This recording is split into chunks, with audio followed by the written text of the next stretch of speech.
C'est un lieu où le passé s'efface pour donner à chacun une seconde chance.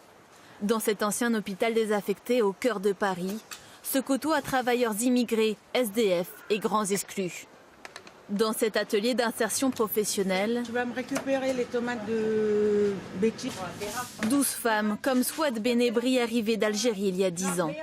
Des parcours de vie différents, mais la même galère, trouver un emploi. Depuis quelques mois, elle est salariée, un CDD d'insertion d'1 an rémunéré au SMIC, un premier pas dans la vie active. Notre situation, elle est difficile par rapport à nous. Et voilà, on veut sortir de cette situation. Ici, elles apprennent à respecter des horaires, des consignes et à travailler en collectivité. C'est une vie sociale. Avoir un trajet, se lever, un but, et puis en savoir plus le soir, se coucher moins bête.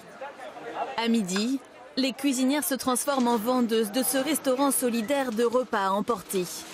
Au-delà d'un emploi, ces femmes retrouvent ici le goût de la vie. Le but, c'est de lever tous les freins périphériques à une reprise d'emploi. Donc, effectivement, on parle de logement, on parle de santé, de ressources, d'accès à la qualification, à une formation, apprendre à écrire, à lire. Et aussi, par exemple, sur des choses très importantes qui peuvent être l'estime de soi, la confiance en soi.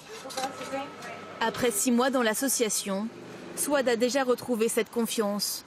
Elle qui vit depuis 11 ans dans cet hôtel avec ses 3 enfants âgés de 5 à 10 ans. C'est ici où j'habite, moi et mes enfants. Aujourd'hui, elle est bien décidée à obtenir l'emploi de ses rêves, chauffeur de bus scolaire.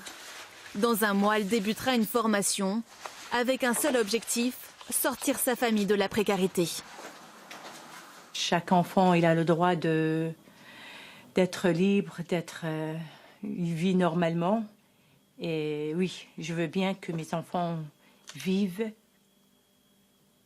comme les autres. Pour Souad, l'espoir d'une vie meilleure est aujourd'hui à portée de main, grâce à l'association et sa détermination.